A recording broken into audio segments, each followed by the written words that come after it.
I'm kind of in that weird period in my life right now where I'm basically going from last year I went from like in poverty, like completely having nothing, to basically middle class, to basically being upper class or upper middle class. I'm not sure if there's really a distinction. There's so many like tiers. There should be like more tiers in the upper class, because like I feel like there's a way big difference between someone who's like who's a billionaire and a millionaire. Well, feels like I know that's the case because I've been around those people, but it's really, really interesting for me to basically be in this position where I'm essentially doing the things that someone in an upper class position would do, but I'm still don't quite have the assets or like have had the time or really the connections, the luck, the fortune, the like all sorts of things to really get there yet. But I'm on the way, clearly, with all of my projects, all the successes I've had in the past couple of years. It's basically inevitable. Like, it really is. It really is just a matter of time until like I become very, very, very successful. And within the next couple of years, for sure, it's just a matter of like really having that lucky break, or so to speak, or just building off my existing momentum. Even all the time, I'm seeing like, selling more books, writing more books, doing all this stuff, experimenting with new things, learning new things, and it just year after year, just major positive changes, and I think that's going to continue well into the next 25 years at least. I think I'll be very, very well off soon, but it's gotten me. It's kind of interesting, really. One of the things I'm doing right now, one of the things that it just seems kind of weird to me. One of the things I've been noticing is just how bitter a lot of these people are. The people who just work these terrible jobs basically forever because they don't really do anything with their lives. It's kind of interesting seeing these people who are like obsessive about their terrible jobs, right? It doesn't matter where you are. Like, if you get started out somewhere, like I remember my first job, people were giving me shit for really stupid things, doing things wrong, and that sort of extended to basically every job I've ever had. And it's really, really weird how these bitter old fucks, boomers, will simultaneously shit all over you for not knowing what you're doing, while refusing to teach you, to train you to do anything to begin with. It's really laughable. It really gives you this perspective. It really gave me this mindset that these people are the most bitter, empty shells of people imaginable. It's weird. They spend their entire lives just showing up to work and then leaving and then like doing nothing until they have to go to work again. Whereas I will get up, do whatever, right? Like all sorts of things, right? Like write, I might stream, I might work out, I might outline, like I might like plan out the website. Like there's all sorts of things. Blackcatbooks.org, blackcatbooks.org. Please check that out. Checking out my website. Like there's all sorts of things I could be doing, like when I first get up, and then like of course I go to work, I have a great time, I listen to audiobooks, I think about my upcoming projects, and I come home, write some more, maybe play a game. Well, maybe almost for the past several months it feels like I've been doing nothing but playing games rather than working. But I say that, but like working on the books, on like my other project, is like so ingrained into me at this point that like it honestly doesn't feel like work. Like really, the big problem for me right now is that like I don't feel comfortable leaving the the real job behind in order to pursue my dreams, because like the job is giving me stability. I like the money. I like the extra money.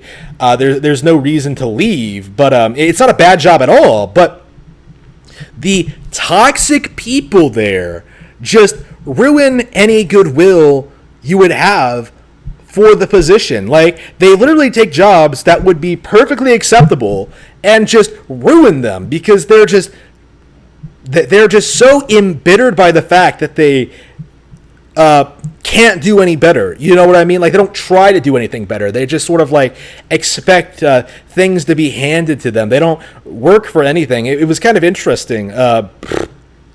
It was really interesting how it was like during the whole coronavirus scare early in the year, January, February. I was like talking to lots of Chinese women at the time, so I actually knew about it before most Americans, hilariously. So in the early days of that, I was like, okay, could I theoretically quit my job and stay home and work on my things for the foreseeable future? And I was really surprised when I did the logistics. I ran the numbers and I realized I could.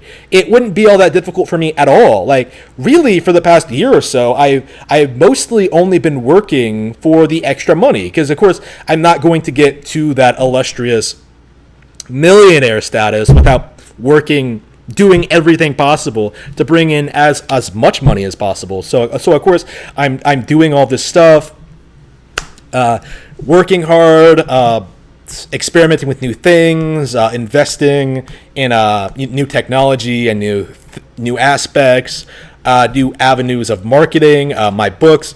Like, there's all this stuff going on. I'm seeing all these people, right? Like, I legit don't think that anyone else I work with would have been in a position to leave. Like, I legit think that, like, that would have bankrupted them. It's so bizarre seeing them, like, talk about, like, retirement and benefits and stuff like that, and then go ahead and, like, oh, we're going to put our house under a reverse mortgage so the money never runs out. It's just...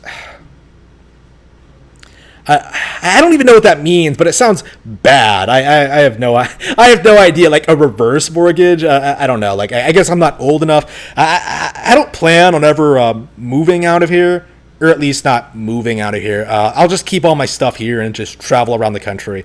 That's the plan at any rate.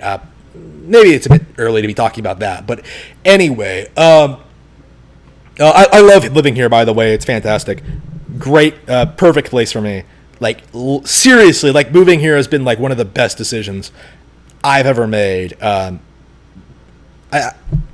get into that later, maybe in some other video. But the long and short of it is, a lot of these people, right, the boomers, or maybe even some of the younger people, right, a lot of these people legit think they got fucked over, by society, by their bosses, their superiors, the government, all these people, right? Like, their coworkers.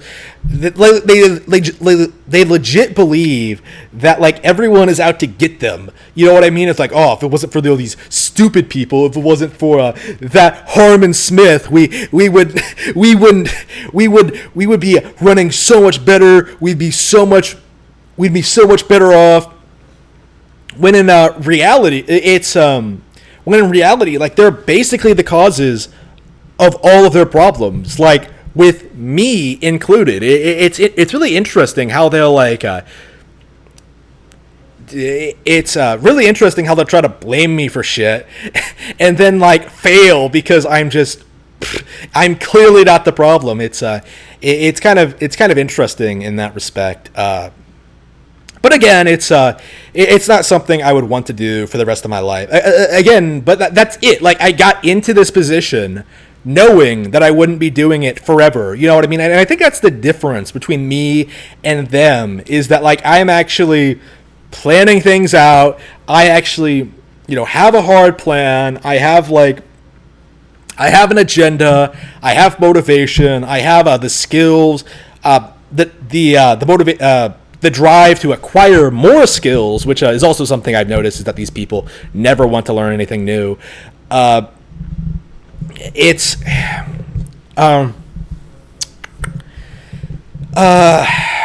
It's kind of insane, really. Even compared to most YouTubers, I would say I'm probably in a better position. Like, how bad off is Pro Jared right now? Just because he got into a bad marriage and got his channel like destroyed, even with like the protection of his racket of nepotistic friends. Like, there's I don't think there's going to be any real bouncing back from that. Like, certainly not when he hits 40. Like, YouTubing is kind of a weird career. It's a lot like cam whoring in a way, or being a whore in a way. It feels like it's the only career where like your value declines as you gain experience, because like the entire appeal is like the idea that like it's like amateur productions and just anyone being able to give their thoughts on the internet. Pro Jared is like, what, 34 years old? He's like 34, almost 35. Like, Spoonie is 40. Like, there is a big difference between like early 30s Spoonie and late 30s Spoonie. So I think Pro Jared is gonna go full Spoonie here soon. Maybe he'll still put out content, but those views are just gonna keep dropping, man. And then he's gonna be replaced by Scott the Woz or whatever, and then it's gonna be replaced by someone else. In a lot of ways, these YouTubers basically sort of relied on being lazy, sort of being in a blue ocean, sort of having no real competition for what they were doing, I think. And now that it's becoming more professional, it's going to be more difficult to break into. I'm not a YouTuber, so I'm not having those problems. It's kind of interesting how people assume I have no real reach or a audience because of my YouTube subscriptions, when like my YouTube is just something I do as a hobby to give like general ideas and like of what I'm doing and like update videos and stuff like that. It's a hobby thing, right? And of course I incorporate that into like certain aspects of what I'm doing, but it's not like, it doesn't show the big picture. You know what I mean? Like, if I had like I would have done a lot more, right? If Boogie2988, if I had been in his position, if I had like a million subscribers or how many he has, I would have been able to use that better than he would have, for sure. Well, I guess I wouldn't have gotten those million subs anyway, because again, Boogie2988 got to where he was by being the YouTube fat kid. So I don't know. Like, maybe that's not the comparison to make. I don't really know. Well, I mean, it's one of the things. Okay, so what's my final point? This is America.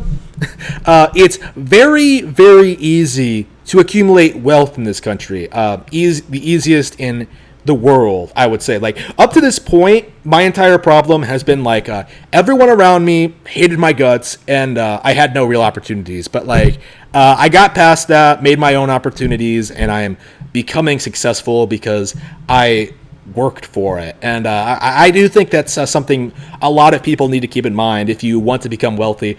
You need to have that worth ethic. Like, it's the difference between me and these boomers. Like, these motherfuckers are in like their 60s, right? These their 50s and 60s, talking all this shit about like, the shit I'm gonna do when I win that lottery, and I only need $1 million, man. And it's like,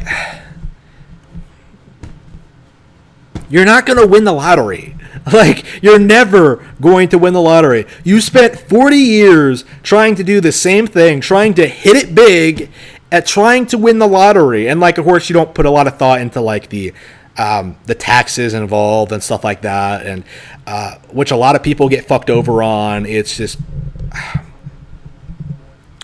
obviously there are like better ways to do this. You know what I mean? Again, there are lots of things you can do to like to avoid a lot of the common pitfalls of American debt. Like, I think the big thing that makes me so wealthy at this point is that like I have no debt at all, so I can basically just do whatever I want with my money.